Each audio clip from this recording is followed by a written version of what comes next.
Welcome to the Hollow Hour, the place where the lights go out and the stories begin. Turn off your lights, put in your headphones, and whatever you do, don't look behind you. There are houses that feel like home the moment you walk through the door. Warm, familiar, like they were built just for you, like they were waiting. The Harlow family thought they had found exactly that. They were wrong. The house had found them. It was the first Saturday of September when Daniel and Claire Harlow pulled into the driveway of 14, Ashwood Lane with their two children, Marcus, 16, and little Sophie, who had just turned 8 years old that July. The house was a colonial revival. White shutters, a wraparound porch, a garden that bloomed even in autumn. The real estate agent, a thin woman named Mrs. Feld who smiled just a little too wide, had called it a rare find.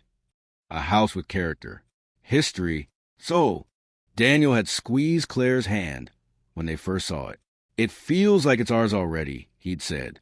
Claire had nodded, but somewhere in the back of her mind, in a place she couldn't quite name, something had whispered back, "Yes, it does." They moved in on a Sunday. By Monday morning, the house was full of boxes, laughter, and the smell of fresh coffee.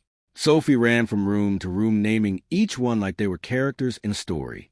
The kitchen was the yellow heart. The living room was the big hug. The long, dark hallway upstairs, she called something different. She called it the forgetting place. Claire laughed when she heard it. She didn't ask why. She should have asked why. The first room to change them was the dining room. Before Ashwood Lane, the Harlows were a loud family. Dinners were chaotic and wonderful. Marcus talking about football, Sophie drawing on napkins, Daniel doing terrible impressions that made Claire laugh until she cried. They were the kind of family that interrupted each other constantly because everyone always had something to say. But by the third week in the new house, dinner had changed. Nobody could explain it. The dining room just had a certain atmosphere. The long mahogany tables seemed to demand a kind of formality. The high-backed chairs straightened your spine whether you wanted it to or not. The chandelier above cast-light that made everyone look older, more serious. Marcus stopped talking about football. He sat straight and passed dishes without being asked. Sophie put her napkins in her lap and didn't draw on them anymore. Daniel found himself speaking in measured sentences, choosing words carefully, as if he were at a business dinner rather than with his own family. And Claire noticed all of this. But when she opened her mouth to say something, to laugh, to crack a joke, to bring back the noise, the room seemed to absorb the impulse, swallow it whole, and she would simply pick up her fork and eat in silence like the rest of them. After dinner one night, she stood in the hallway outside the dining room and tried to remember the last time she had laughed at the table. She couldn't. She told herself it was just the adjustment. New house, new routines. Everything would settle. The house heard her tell herself that, and it moved on to the next room. The study took Daniel. It happened slowly, the way all the worst things happen. He started spending an hour in there after dinner. Then 2. Then he was in there before breakfast. The door closed, the old desk lamp burning amber to the crack underneath the door. Claire would knock.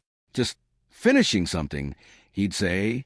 But when she asked what he was working on, he would pause for just a moment too long before answering. And the answers were always vague. A project, research, something important. The Daniel she had married was a landscape architect who designed parks and green spaces. He loved being outside. He came home with dirt on his knees and sunburn on his nose, and he talked about trees like they were old friends. The Daniel who now lived in the study talked about none of those things. He had found books in the house, left behind by previous owners, she assumed, and he read them with an intensity that unsettled her. Old books, thick ones with no titles on the spine. She picked one up off his desk, once while he was in the shower. The pages were filled with handwriting, dense and cramped, and the ink was a dark reddish-brown that she told herself was just old fountain pen. She put it back down. She didn't go into the study after that. Marcus noticed his father's change before Claire let herself admit it. He told her one evening that Dad had looked at him at breakfast, really looked at him, like he didn't quite recognize him, like he was trying to remember something. "He'll be fine," Claire said. The house was very pleased with that answer. There was a mirror in the master bedroom that they hadn't put there. It had simply been in the house when they arrived, a tall, oval mirror in a dark wooden frame, standing in the corner near the window. Claire had meant to move it to the hallway, or donate it. It wasn't her style. Too old, too heavy-looking, but she never got around to it. Because somewhere in the third month, she stopped wanting to. She started sitting in front of it in the mornings. Not getting ready, just sitting, looking. At first, she told herself she was just tired, that the circles under her eyes needed more concealer, that she was checking her appearance like any person would. But she wasn't checking. She was studying. Her face in the mirror looked calm in a way her face in photographs no longer did. The mirror Claire had smooth stillness behind her eyes, a quiet that the real Claire found herself desperate to inhabit. She began to prefer the reflection. Her friends called less. She returned fewer messages. She resigned from the book club she had attended for 6 years, citing being busy with the new house. She canceled a weekend trip with her sister. She just wanted to be home. She just wanted to sit with the mirror. Her sister drove over unannounced one afternoon and later told her mother that Claire had answered the door like someone waking from a dream, that she'd smile at all the right times, but her eyes were somewhere else entirely, that she seemed like someone doing an impression of Claire rather than Claire herself. The mother called it stress. The sister wasn't so sure. Neither was the house, but for different reasons. Sophie was the one who scared Claire back into the world. Briefly, it was a Wednesday in November when Claire passed Sophie's room and stopped in the doorway. Every single toy in the room had been turned to face the wall. The stuffed animals, the dolls, the little wooden figures on the shelf. All of them facing away, standing or sitting in neat rows with their backs to the room. Sophie was in the center of the floor, cross-legged, drawing. "Sweetheart," Claire said carefully, "why are all your toys facing the wall?" Sophie didn't look up from her drawing. "They know better than to watch," she said. A coldness moved through Claire that had nothing to do with the temperature. "Watch what?" Sophie looked up then, and for just a moment her eyes were too old for her face. Deep and still, and knowing in a way that 8-year-olds' eyes are simply not supposed to be. "The house, when it thinks nobody is looking," she said. Then she looked back down at her drawing and hummed softly to herself. Claire stood in the doorway for a long time after that. She felt something stir in her chest, something urgent and panic clawing its way up from somewhere deep, like a person waking up underwater and realizing they need to swim. She thought, "We need to leave." She took a step toward the staircase, and then she stopped because from downstairs came the sound of Daniel in the study, turning a page, and the house exhaled, and the thought dissolved like sugar in warm water, and Claire went back to her room and sat in front of the mirror and forgot. Marcus lasted the longest. That should have saved him. It didn't. He was 16 and sharp, and he kept a journal. From the first week, he wrote down everything he noticed. The way the house felt different at night. The way sound moved strangely through the walls. Voices that seemed to come from inside them rather than through them. The way his parents had become like actors performing versions of themselves in a play he hadn't auditioned for. He wrote, "Something is wrong with this house. Something is wrong with my family. I don't think those two things are unrelated." He wrote, "I need to get us out." He tried. He printed out rental listings and left them on the kitchen counter. His father looked at them blankly and put them in recycling without comment. He told his mother directly, clearly, holding both her hands, "Mom, we need to move. Something is wrong here." His mother had looked at him with those calm mirror eyes and said, "You just need time to adjust, sweetheart." He called his grandmother from the school parking lot one afternoon, sitting in his car with the engine running, and told her everything. She promised to come that weekend. She did come. She made it as far as the front porch, and then she said it was a lovely home, and she was sure he'd feel better soon, and she drove away. Marcus sat on the porch steps and watched her car disappear and felt the most alone he had ever felt in his life. That night, he went down to the basement for the first time. He didn't choose to. He was simply aware, at some point, that he was standing at the bottom of the basement stairs in the dark with no memory of having walked down them. The single bare bulb above him swayed gently, though there was no breeze. He looked around.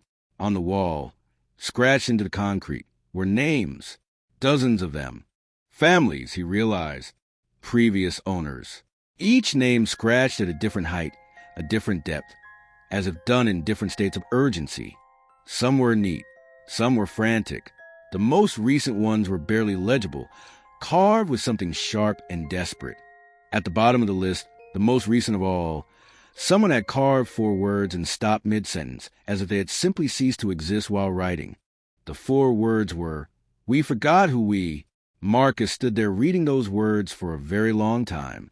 Then he went upstairs to his room, and he sat on his bed, and he tried very hard to remember his grandmother's phone number, and he could not. He tried to remember his best friend's name, and he could not. He tried to remember what he had wanted to be when he grew up, and he could not. He opened his journal to write it all down. The pages were blank. Every single page. Blank. He sat with the empty journal in his hands, and outside his window the house settled with a long, low creak that sounded, if you were the kind of person who still had enough of themselves left to hear such things, almost like satisfaction. The Harlows still live at 14 Ashwood Lane. They are perfectly pleasant neighbors. They wave from the porch. They keep the garden immaculate. The house looks beautiful. It always looks beautiful. If you stop to speak with them, they will smile and answer your questions. Daniel will tell you he works in property management. Claire will tell you she loves the neighborhood. Marcus will tell you he's doing well in school. Sophie will say nothing. Sophie will just look at you with those old, still eyes. And if you look very closely, you will notice that none of them ever say each other's names. Not once. Not in passing. Not in conversation. Because names are personal things. And the house doesn't like personal things. Mrs. Felt, the thin real estate agent with a too wide smile, sold a house next door last spring to a young couple. She was showing them around the street, and they paused in front of number 14 and remarked on how lovely it was. "Oh, that one's not for sale," Mrs. Felt said pleasantly. "Has it been in the same family long?" the young woman asked. Mrs. Felt looked at the house for just a moment. "Longer than they know," she said, and she smiled, and moved on. That was the house that ate its owners. A story about the things we move into willingly, the things that change us quietly, and the terrifying question, how much of yourself can something take before you stop noticing it's gone? This has been the Hollow Hour. Sleep well. Please subscribe, and I will bring more stories in future.